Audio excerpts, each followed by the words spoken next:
Have you ever wanted to know how commas and periods work at school? No! Wait, I missed a comma there.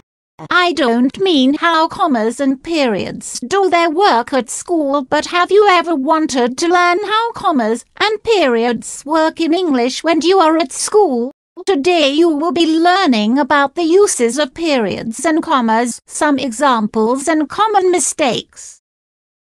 Periods or full stops are some of the most used forms of punctuation in the English language and are often placed at the end of a sentence so that the reader may know that the sentence or idea is finished and the writer is moving on to the next one. Until recently, periods were used in acronyms such as USA or USSR, but this is only in American English. Another important use for periods is to limit the sentence so that it does not become a run-on sentence. Periods are also used in mathematics to mark decimal places. Common mistakes with periods are often the amount of spaces placed at the end of a sentence. In French and modern English there is one space after a period, but up until recently it was convention to have two spaces at the end of a sentence.